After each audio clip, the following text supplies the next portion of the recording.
क्या आपने कभी सोचा है कि सोने की लंका क्यों जल गई, द्वारका नगरी समुद्र में क्यों समा गई और इंद्रप्रस्थ का राजमहल क्यों विनाश का कारण बना? क्या यह सब सिर्फ संयोग था या इसके पीछे कोई छुपा हुआ श्राप था?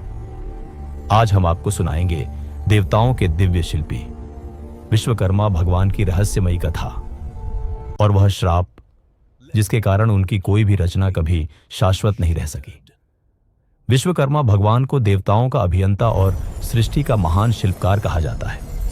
उन्होंने ऐसे महल और नगर बनाए जिन्हें देखकर देवता भी चकित रह जाते थे। स्वर्ग की इंद्रपुरी, भगवान शिव का कैलाश महल, रावण की सोने की लंका, पांडवों का इंद्रप्रस्थ और भगवान कृष्ण की द्वारका नगरी, ये सब उनकी कला के अनुपम उदाहरण हैं।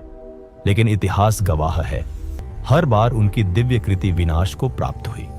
सोने की लंका जिसे भगवान शिव के लिए बनाया गया था, रावण के अहंकार की वजह से जलकर राख हो गई। इंद्रप्रस्थ जहां पांडव रहते थे, वहीं से महाभारत जैसा महाविनाशकारी युद्ध शुरू हुआ। और द्वारका, भगवान कृष्ण की वह दिव्य नगरी, अंत में समुद्र की लहरों में समा गई। आखिर क्यों विश्वकर्मा की बनाई हर अद्भुत रचना टिक नहीं पाती थी? कथाओं में वर्णन मिलता है कि ब्रह्मा जी ने स्वयं विश्वकर्मा को श्राप दिया था। उन्होंने कहा था, हे विश्वकर्मा, तुम्हारी बनाई हुई कोई भी रचना स्थायी नहीं रहेगी, समय आने पर उसका नाश अवश्य होगा।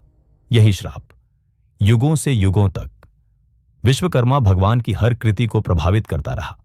इस कथा से हमें एक गहरा संदेश मिलता है, चाहे रचना कितनी भी महान क्यों न हो, चाहे महल सोने का हो या रत्नों से जड़ा हो, इस संसार में कुछ भी हमेशा के लिए नहीं टिकता। हर चीज, हर रचना एक दिन नष्ट हो जाती है।